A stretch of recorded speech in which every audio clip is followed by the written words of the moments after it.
Welcome to the Money Maven Project podcast. If you're here to learn how to obtain freedom over your time and money through real estate investing, you're in the right place. Create the life you want by living with intention and becoming a maven in mindset, money, and real estate.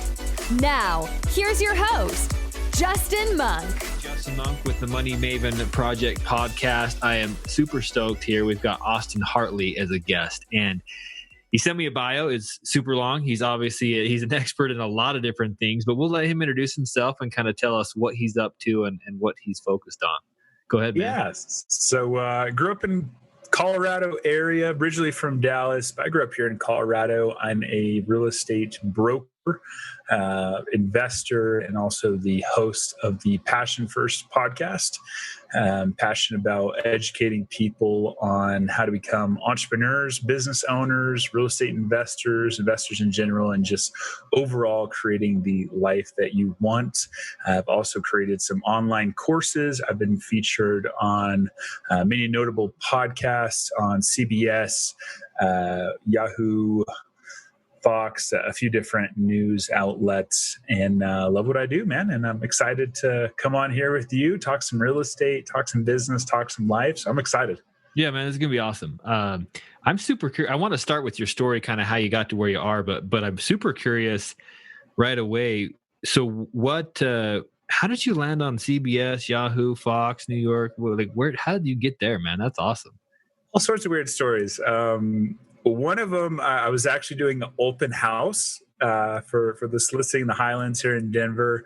Met this cool couple. Husband was a military recruiter, and the wife was a news anchor for CBS here in Denver. And prospect with them for forever. They ended up buying a house, new construction, without me, which hurt. That was upsetting. Man. But then she reached out a couple months, kept a good relationship with her, and did a couple appearances for her on CBS to kind of fill some spots and build just a great relationship. Yeah. And then got connected with a few other people that helped me get featured in Yahoo, Fox, New York Weekly, and a few other outlets. And just in our day and age, I think it's important to build your brand, and through media, podcasts, anywhere and everywhere.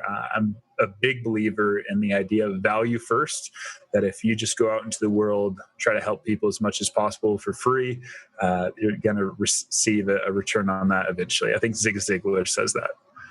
Yeah, I think that's right. That sounds very familiar. Yeah. So tell us where you started, though, man. You obviously weren't always right here. I mean, how did this journey start into real estate, and how did the Passion First idea kind of come to be? Yeah, so I originally wanted to be a financial advisor. So I went to school to study. I always had a big passion for helping people improve their financial literacy. I think it's something that's completely lacking in our education system. But when I did an internship with a couple of different financial advisors, it wasn't what I thought it was going to be, and decided to pursue becoming a commercial airline pilot for a while. Dabbled in that. And funny enough, my dad's actually a real estate broker. We're actually partners now. And I always told myself I didn't want to do what my dad does. I was like, I'm not going to do what my dad. I'm not going to be that person. And there's a lot of wisdom in real estate. It's created more millionaires than any other industry combined. It's one of the few industries where you have absolute control over your time. You can build passive income as well as active incomes in numerous ways. And so as I got a little older, I really caught the real estate bug, mainly for investing. Graduated college, wanted to be a real estate investor, knew that that's what I wanted. And it's hard. You can do it 100%, but it's hard to invest with absolutely no money, kid right out of college with no experience, And so I actually got into land development, working for a managing commercial broker, ex-NFL hockey player in Northern Colorado. Long story short, got my license, got into residential, new construction, commercial, and I've been doing this for about 5 years. I've gotten my managing broker's license. I've gotten partners with my dad, and we're quickly expanding and growing our brokerage. Also expanding our investing branch. I've been doing the podcast for about a year now, and that idea, I literally wanted to start a podcast since 2016, and was just honestly terrified of the judgment of putting myself out there and just being vulnerable, and had the imposter mentality of, what do I know? How am I going to help anyone? It's stupid. People are going to judge me, think it's dumb. No one's going to listen. And I listened to that voice for years. And then last year I was like, you know what? I was masterminding with a good friend of mine, and I gave him it's like a hard drive and some money. I was like, you hold me accountable. If I don't start working on my podcast and have it set up and interviews scheduled by the end of this month, you keep all that. And it was like a couple $100 worth of stuff. And at the time that was enough to motivate me. I got going and made it happen. That's so cool. That's so cool. Overcoming that fear and making it happen. That's cool. So the idea of Passion First, tell us more about that. And why did you call the podcast that? And where did it come from? Yeah. So that's one of the big hurdles, I feel like, where it shouldn't have been, where you get caught up on like, well, I need the right name and the right concept for a show. And I have been a podcast junkie for years. Definitely one of the people that started listening before it became kind of a mainstream thing. And I love a lot of the structured shows that you listen to.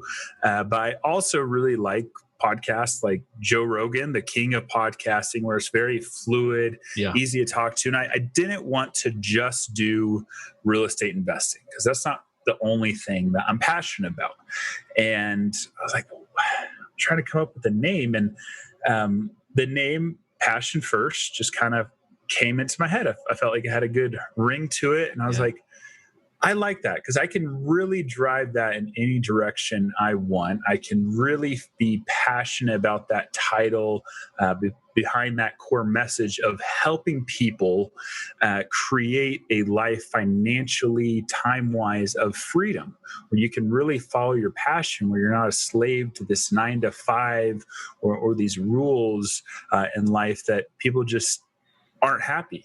And so that became the mission and kind of the concept it is. I have awesome entrepreneurs like yourself, business owners, podcasters, investors on, and I just picked the brains on exactly how did you create the life that you've created through systems, tools, mindset, relationships, everything, and try to share that knowledge and keep it tangible, structured, but also free-flowing. And I've loved it. It's honestly one of the things I'm most proud of in my life to date. One of the things I enjoy doing most, and should have done it a long time ago.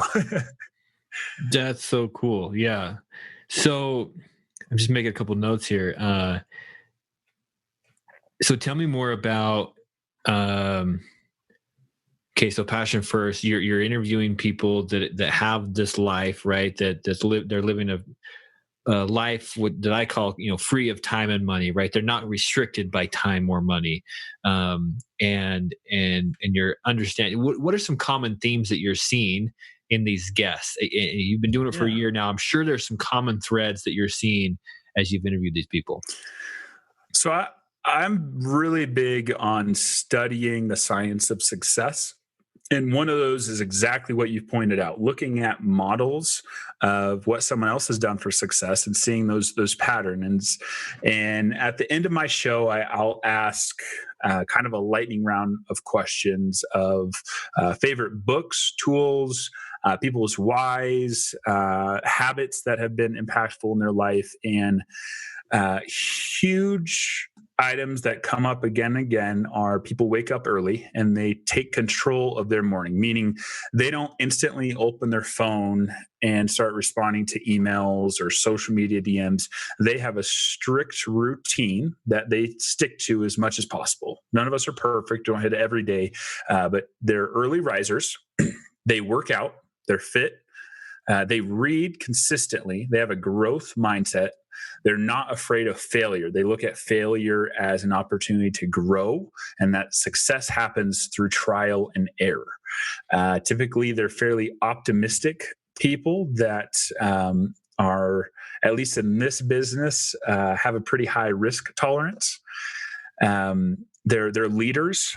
People talk about how hiring and leadership is one of the hardest things to master, but if you can control that, I mean, it puts you head and shoulders above the competition. Communication is something that I've seen as a consistent theme, improving your ability to speak in public, to communicate with your team. Systems, having a clear system, procedures, checklist in your business, no matter what it is absolute. And then kind of starting from the ground up is starting with the motivation and the vision. A lot of people talk about journaling, meditation, vision boards. That self-talk is really underrated. I think a lot of people in my generation are hurting. They don't have their self-confidence. We come from a generation of participation trophies that didn't really build any true skills. And so people don't have the skills. They haven't been challenged enough. And it's saying, okay, well, this is where you're at today, but you can change that. You are in control of your own life. You can change this today, and you do have special skills and strengths in your life. You just have to learn how to hone them. I'm a big fan of Jordan Peterson. I don't know if you've heard of him, but he talks about 12 Rules for Life is his last book. And they're very practical truths of life, I'd say. Like one of his rules is stand up straight with your shoulders back. Just simple confidence on how to conduct yourself in life. And that was a whole bunch of different answers I gave you, but I hope that answers the question. No, that did. Yeah, that's perfect. Like that, those are some themes that you're seeing: waking up early, working out, reading, having a growth mindset. And the last one you mentioned sounds like taking responsibility and understanding that they have the ability to change their situation in their life, and not being afraid to fail, having a vision, some kind of a way to journal or ponder or meditate, just being focused on what you're getting after. You know, Grant Cardone writes his goals down every morning, every night, you know, and you see that pattern throughout a lot of the successful people. Being optimistic, being able to lead or be a good leader, communication, having systems, which I think is huge. And then the self-talk, which, man, I don't think anybody is perfect at that, because we're so easy to get negative on ourselves and talk ourselves out of certain things. And that can be detrimental. So those are some perfect, that's a perfect list of things that we can be focused on for sure. Now, are you seeing that these successful people, are you seeing that it's always real estate, or is it other venues, avenues? I would say about 60 to 70% of the show is real estate related, whether that's real estate broker, commercial syndicator, a flipper, wholesaler, whatever that is. But then I've had people on that are financial advisors that have been international speakers, authors. I've had people that have started online fitness businesses. I had a guy on that was a phenomenal college athlete, started a shoelace business and now an online marketing company for businesses. I've actually had several of my personal mentors that I look up to in the real estate investing sphere on the show, of people that I've had the opportunity and pleasure of reading their books or listening to their podcasts, like Jay Scott with Bigger Pockets, or Kevin Bupp, Adam Adams, some really cool people in the industry. But it's not just real estate. Real estate's a big part of what I do, what I love, but I've also talked to people that love international travel like I do. And we've talked about how to do that cheaply, the benefits, why it's so amazing. Really everything and anything that I think is amazing about life, fitness, travel, business, just structuring your life in a way that you're in control. Real estate, investing. I've had some Forex traders on. All over the board. So earlier on, you mentioned, you said rules of life. And what I think you're implying was some of these perceived rules of life of how we're supposed to live and supposed to run our life. Give us some idea of some of those things, because I'm betting that those rules of life are a lot of the things that are limiting people to living the life that they want and to living a passionate life, I guess. Give us some examples of those. Yeah. So people think you go to high school and then you go to college. You get a 9-to-5 job, you get married, you get a car payment, you get a house, start having some kids, and you're in your 20s. You work for this company for several years, then you're supposed to retire at a certain age, have money in the bank, and then start enjoying life and doing the things you want to do. I actually don't believe in the concept of retirement. I think you should take mini retirements and be in control of your time and finances, where you can go do the things that you want to do throughout your life. But if you're not doing something, and what I mean by that is, if your career is not something that you're passionate about, excited about, that you want to do, you're doing the wrong thing. Okay. If you're if you're hoping on to the idea of retirement, that's the wrong idea in life. And I'm also not a big believer in everyone going to college. I think college is incredibly inflated for most degrees. Most people do not need to go to college. If I could go back, I would have not gone to college. I would have gotten into being an entrepreneur, had those 4 years of business experience, and being way ahead of where I am now. If you're in the sciences or medical field, or even if you're an engineer, I can understand it. It's really for those people. But the humanities, business, I don't think you really need to go to college. That might be controversial, but I think it's something that's broken in our society. And there's too many people that just follow those rules, when what they really want to do is that they want to go travel the world and be a blogger or something. And you can actually do that. You build skills by doing and practicing. Yeah. And just like I was terrified to start my podcast because of fear, rejection, being vulnerable, once I got over that, literally I got up at 5:30 today, stoked for my day. I've been going nonstop, hit my workout, had my morning routine, been creating some sales funnels, some advertisements. This is my third podcast of the day, like stoked on life. Yeah. And I want to give that and help others do the same thing, instead of feel like they have to be stuck in traffic for 2 hours a day at a job that they absolutely hate, in a relationship they hate. Like, again, you touched on it perfectly. Personal responsibility. You're in control of this. You can change this. So that's the message. Perfect. That's perfect, man. I love that. And you're right. There's just so many, for whatever reason, we've been trained to think that that's the only path. And I, you wonder how many people go to college and study to be an engineer or a doctor because they feel like, well, that sounds like it makes me some money, but it's really not something I'm passionate about. And that's just unfortunate. Like you said, if they would rather be a photographer for an adventure magazine, but they don't think there's a lot of money in there, well, how am I going to support a family doing that? There are ways, and there are ways to make those passions support you financially. And if not, well, you can do that passion and have real estate on the side passively. Like there's the ways to do that. And that's what I hope to teach my children. I'm like, you go to college if you can go to college and learn stuff about what you're passionate about, then great. If it's not there, then don't go to college. Mm-hmm. And if what you are passionate about doesn't bring in a lot of money to support your family and stuff, well, that's fine. Do what you're passionate about, but we'll have passive real estate investments on the side. And that's kind of my plan. And like you said, I think real estate just is a very common one as far as getting people to that point where they're financially independent and they've got passive income where they can start making decisions for themselves and designing the life that they want. And I'm sure there's other paths, but real estate seems to be a consistent one.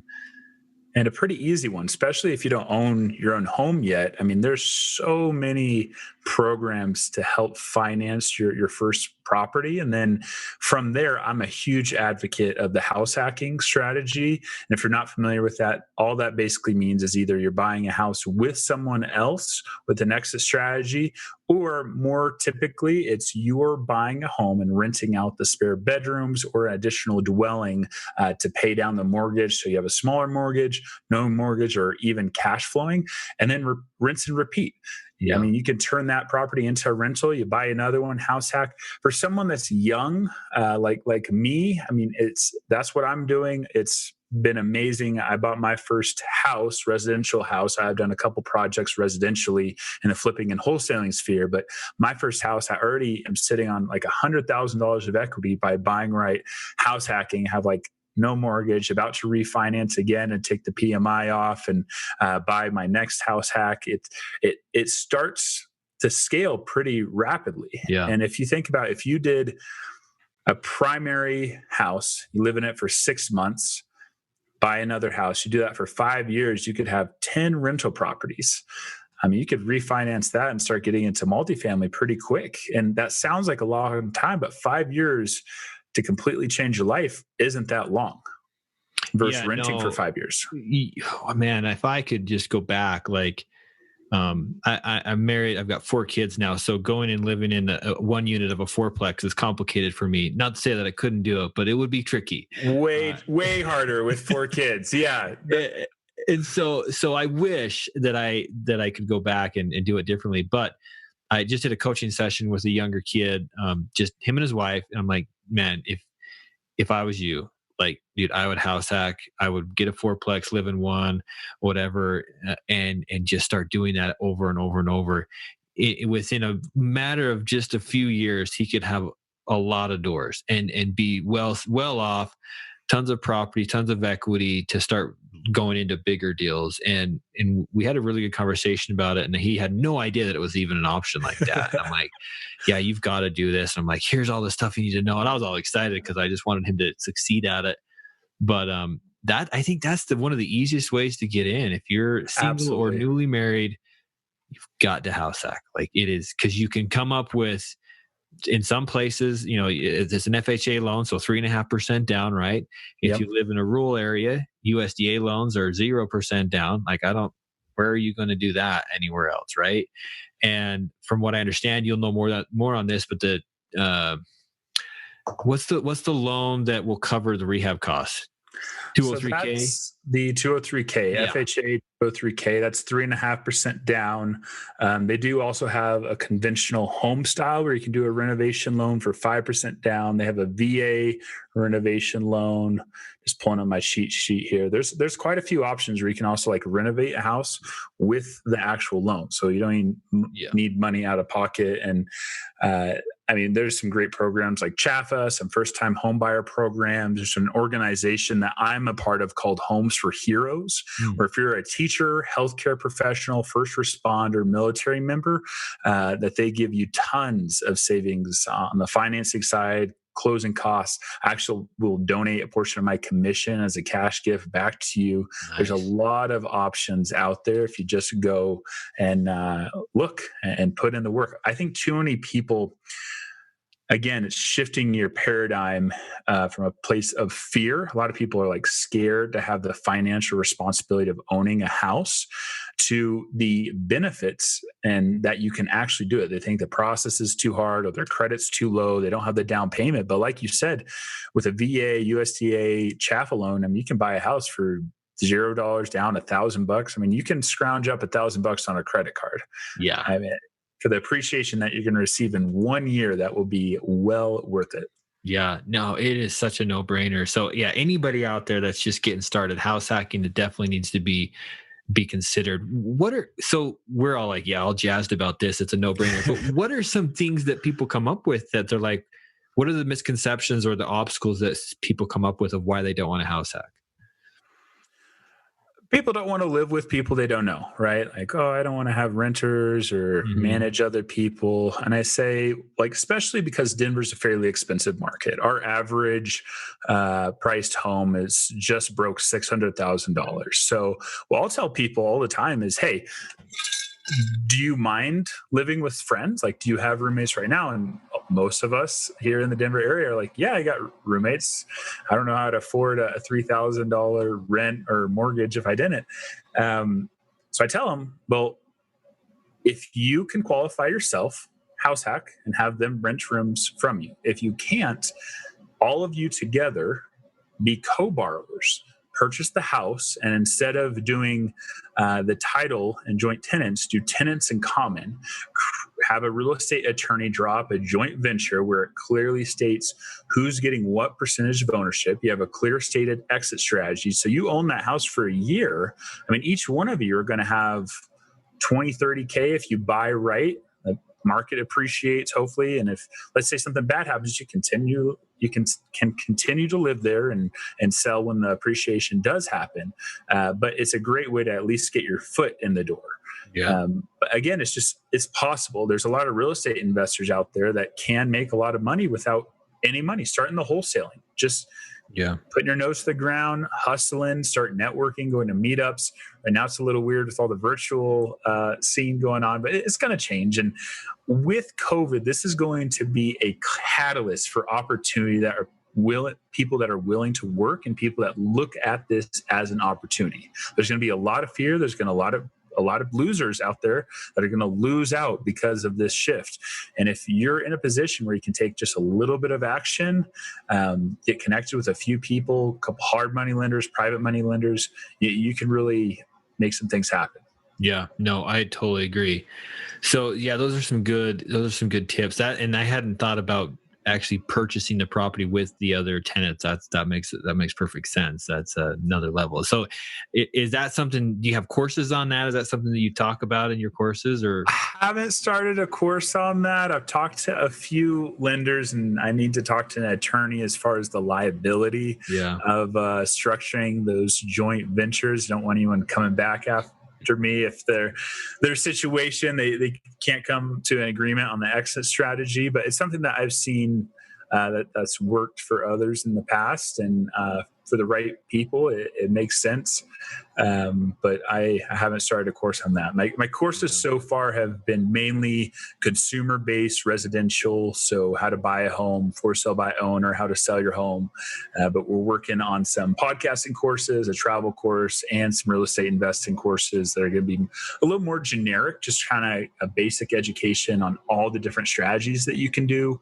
And then I'd also like to start partnering with some awesome people like yourself to create some more in-depth courses, and maybe we can do a chapter on house hacking. We'll see. There you go, man. There you go. That'd be sweet.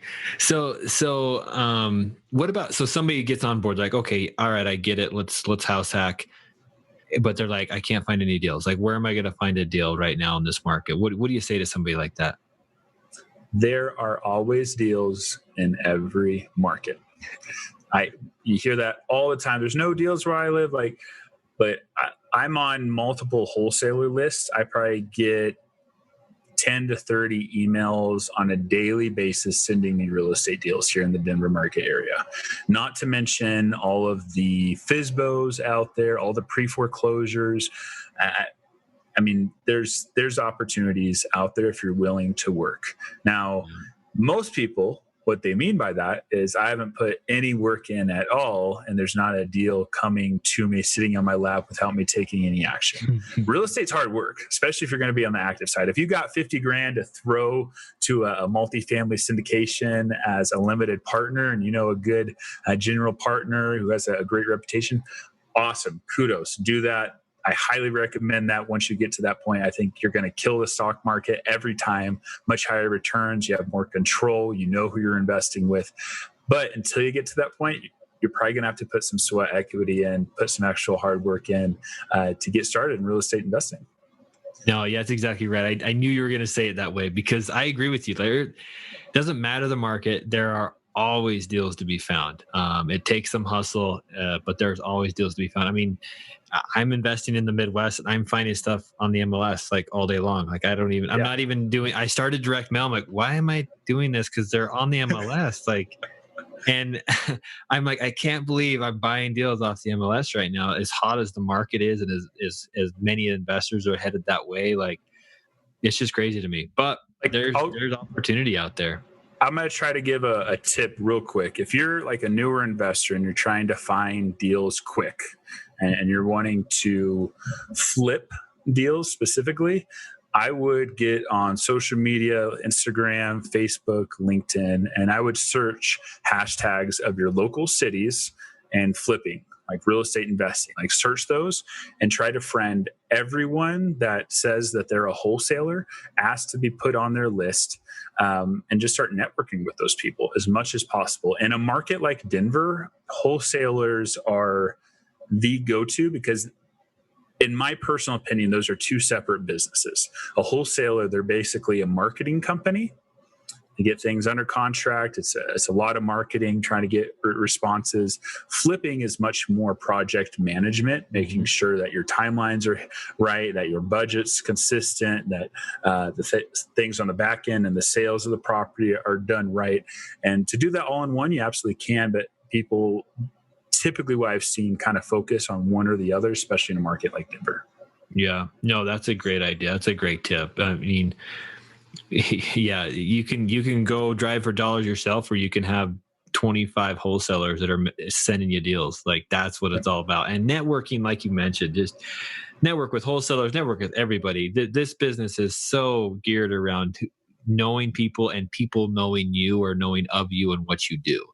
And so I would say definitely get around any hesitancy you have about talking to people and getting to know people. That you got to get around that and just get out there and network, because that is powerful. Because one of these days, hey, I know this guy. Yeah, he's a flipper, right? So I'll send him my deals, and it's all about that networking thing. So that's a very good tip. So talk to us about what are you involved with as far as real estate? Where are you investing personally? What are you focused on? Yeah, so I'm mainly targeting my backyard here in Colorado. I've done some investing in Texas and Colorado. My goal, because I'm an entrepreneur and I fall into the shiny object syndromes, chasing all the opportunities, trying to do everything at once. This year and next year, I'm really kind of taking a step back from active investing and really just focusing on the house hacking.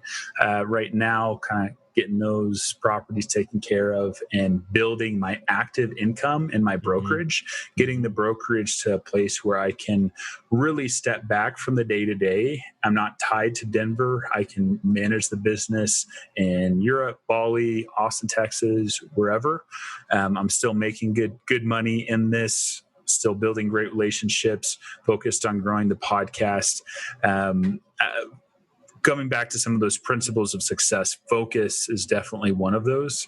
I mean, that laser focus on one item, get it to a point where it's self-sufficient, and then move on to the next, not trying to do everything at once.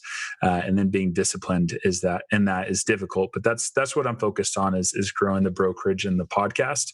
And then my goal in 2022 is to really hit the real estate investing sphere hard, specifically in the multifamily syndication arena. Very nice. Yeah, I like that. So what do you see that separates those that succeed in real estate or just succeed in general and on those that struggle? What do you think that separates those people? I've read a really good book called Psycho-Cybernetics, and it talks about to find success in anything, it's through trial and error. And so those that look at failure as just a learning experience, a trial, typically it's just a numbers game, right? Life's just a numbers game. I make this poor correlation all the time, but real estate, it's a numbers game, right? You need to have X number of conversations to generate X number of leads. You need X number of leads for X number of appointments, X number of appointments to hold, and how many signed to closing under contracts. I mean, you could say that with dating. You need especially with things like Hinge, that made numbers game. So just I mean, you might need to start 40 businesses, but eventually you're going to be successful. So persistence, but also I think too many people need to be more analytical and self-aware of what they're doing and trial and error. For example, if you're doing something with no success, no results, you need to take a step back, which can be hard because you're slowing down, but that planning session of analyzing yourself on what's actually working and what's not working in your business and trying new strategies, split testing. I mean, they teach this. These are some of the fundamentals of advertising, right? You split test your ads to the point to optimize them so you're paying as little as possible. You're reaching the most people as possible. And so that's the same concept in your business and life. You kind of have to split test and figure out what's actually going to work. And typically people that are able to adapt quickly, that are self-critical, really find success. People that try to get stuck in a rut, those agents or investors that do the same thing that they've been doing for 20 years, even though society's changed, we have podcasts, social media, it's a completely different arena. They're not going to find success. You always have to be adapting and learning. Always, always, always. Perfect. I love that. Yeah, persistence is huge. And then being aware of what's going on, what's working, what's not. Like tracking your numbers, really important. Yeah. And are you on the path to your goals or to, whatever you're trying to accomplish, right? Whatever that goal is, and whether that's getting to financial freedom or a certain size of business or whatever, making sure that you're on the path there. That's perfect. Yeah. That's awesome. Let me add one real quick, just like kind of cheesy story to that. Like, one thing that I started doing when I really got into self-development and business was actually a vision board. And it sounds kind of cheesy and hoo-hooey, but I can't tell you the number of things that I've put up on that vision board as goals that I've now accomplished or manifest into my life. And I put it in my shower. So every day I'm seeing it front and center. And I think of it like a good metaphor for this is like you're a ship in the ocean. And if you're just a little bit off from where you're wanting to be, I mean, you can end up completely away from your destination. But if every day you're refocusing on what's really important in your life, it kind of acts as like a true north arrow on what's actually important for you. So whatever that is, keep that focus every day. Like you talked about, Grant Cardone writes those goals every day. Keeping that top of mind is really important. Yeah, this is huge. And so anybody that's listening and maybe is doubting this concept of a vision board or writing your goals down or whatever, think about it this way. Whatever you have, I bet that wherever you are in life and what you have in life is what you've been envisioning to now. Or there has been a blank spot in there and it's been filled with something else. And what I mean by that is if you weren't clear, if you weren't clear on what you wanted, you probably got something that you didn't want. It just naturally fell into place. And so I really think there's a lot of power in that. And like you said, there's so much going on in our lives, and it's so easy for us to get to lose focus. And if we're not careful, we're going to end up in a spot where we don't want to be, and we're going to end up with a bunch of stuff that was on our vision board, even though we didn't know it was on there, right? And it can be negative thoughts, it can be negative consequences, it can be the easy path, and whatever the easy path got us to. So I think the vision board is huge, and there's different methods of doing it. I love the idea of putting it in your shower, man, because like you said, if you're just 1 degree off, I think that's the power of writing your goals down every day or reviewing your vision board every day, is because you don't wake up 6 months later realizing, oh crap, I was focused on the wrong thing, or I lost focus and now I'm over here and my goal was over there. And crap, right? I just wasted a bunch of time. So I think that's super powerful, man. I want to go off that real quick, if you don't mind. Going off that, even in like your day-to-day workflow, and like your goals from week to week, month to month. When I started the brokerage as a partner with my dad, I did a couple mind maps of everything I wanted to do in my podcast, in the brokerage and investing sphere and life, of just throwing it all on paper. I had tons of different things. Now I was like, okay, I don't know if you've ever read the One Thing by Gary Keller, but he talks about what's the one thing that's going to do the most to get me where I want to be. And so I took a step back. I was like, okay, there's a lot of these things that are going to take a lot of time to get to that point, but I need to start with this. And so I started creating a system that works really well for me. And I've talked to a lot of my podcast guests and business owners. Sometimes they use like a success journal. It's actually made. Sometimes they use their calendar for everything. For me, it's a mixture of a calendar, and I use like old school legal pads where I'll create a weekly plan of kind of the top 1 to 3 things I need to accomplish every day. And then on the side of that is all kind of like, I just call it like the technician, the day-to-day aspects of, okay, I need to order the inspection. We're putting in an offer. I need to follow up with Kevin, like whatever that is, that goes on the side. But I'm committing to myself to accomplishing these 2 things, these 3 things today. And when you start getting some traction, you start checking off a full week where you hit every single one of those, you start feeling some true momentum in your life, and you start getting jazzed. You're like, wow, looking back at that mind map or that plan that you made 6 months later and thinking, I've accomplished 70% of that already. Like we're able to do this. So break things down. It's like the chunking concept. I just, going off the vision board, wanted to add that to the workflow, and something that's helped me a lot. No, it's huge, man. And I've also noticed the same thing. So picking the one thing, and it took me a long time to figure out what the one thing was that had the most impact. And so I had to stick with it for a little bit, but it finally came to me. And now I've been focusing on that it's only been like a week. And I've already seen more results on that in all the areas of what I need to accomplish by focusing on the one thing. I've seen more results everywhere else than a month ago when I was trying to focus on all these things and trying to move every piece forward.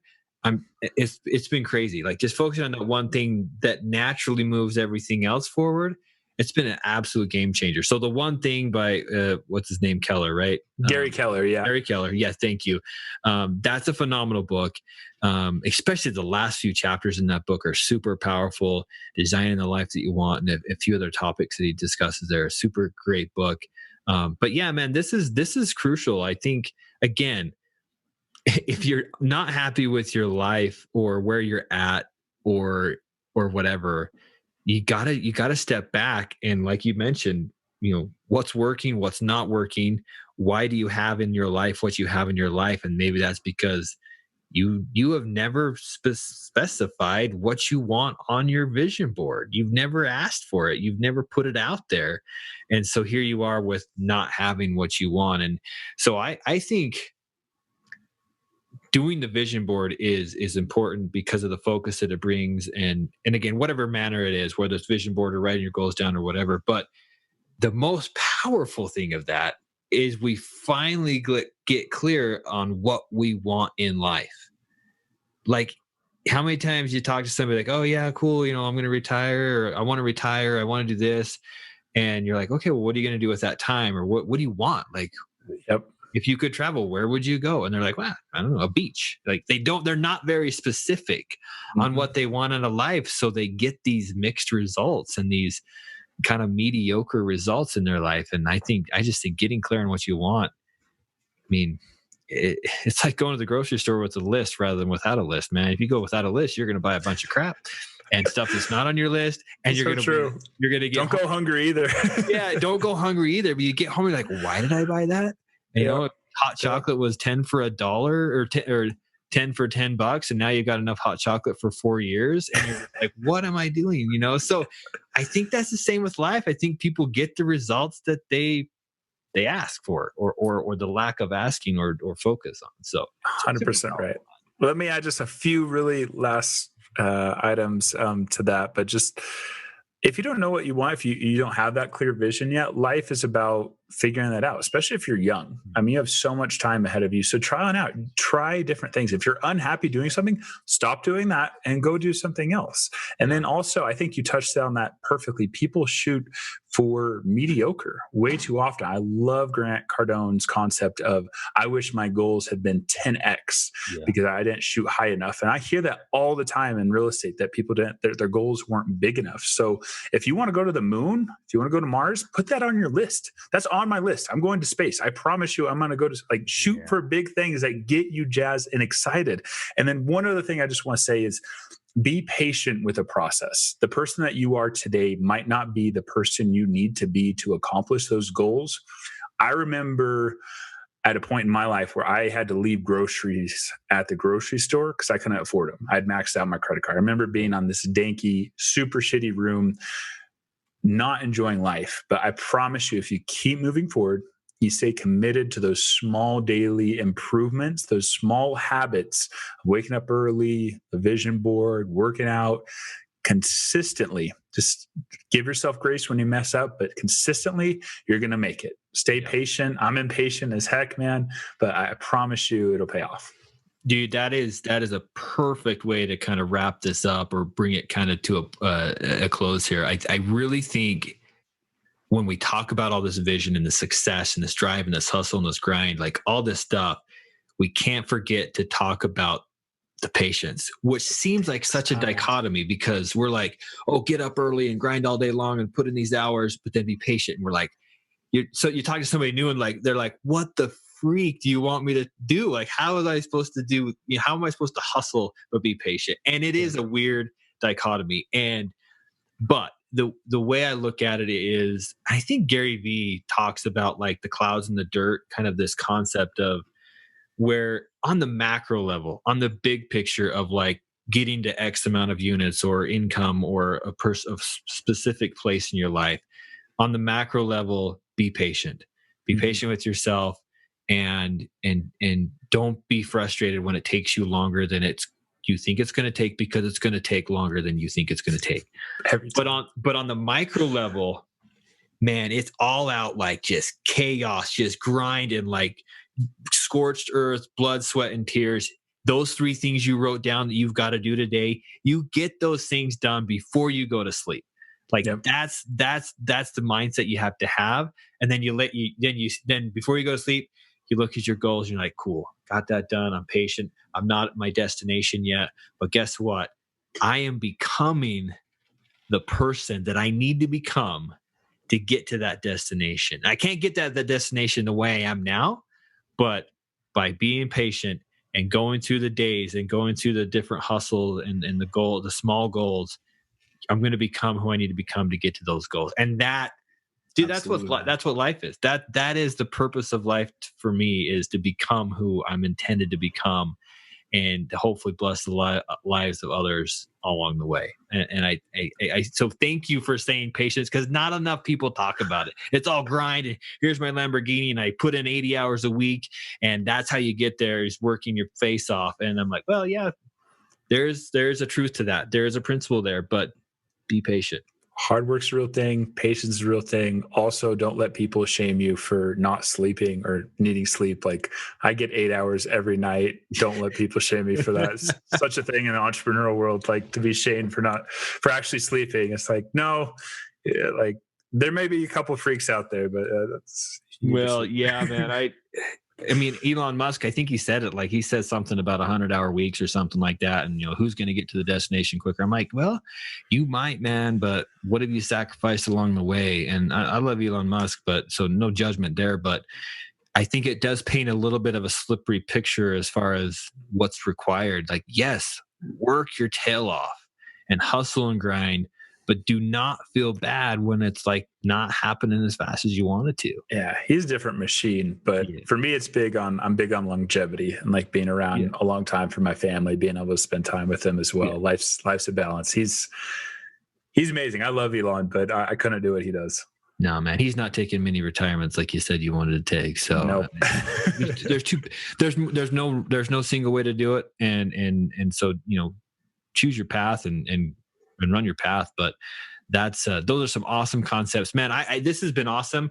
I hope that the people have taken notes of this, because this is I felt like it was a good conversation. Me too. Clearing up a lot of the common misconceptions that are out there, man. So, Austin, I appreciate you being on. Where can people find you? Where can people follow you? Yeah, on social media, it's Austin James Hartley on all social media platforms. Super active on Instagram, Facebook, YouTube. And then the podcast is called the Passion First Podcast. You can find that anywhere you find your podcast, iTunes, Spotify, Google. And then I also create online courses that you can find on Udemy if you're interested. And then you can contact me at austin@thehartleyteamrealty.com if you have any real estate questions at all. If you're in the Denver area, I'd love to connect, meet up with you, grab some coffee, and see how I can help you. If you're looking to house hack in Colorado, reach out to Austin. Austin, man, will you enjoy the rest of your day? I appreciate it. Hopefully we continue our conversation someday. Absolutely, man. Thank you so much for having me on. If you enjoyed this show, you should drop a 5-star review, and I appreciate it. Thank you, man. Thank you. Thanks for listening to the Money Maven Project podcast. A true maven shares knowledge with others, so be sure to share this podcast and leave a review. Thanks so much, and until next time, live life with intention.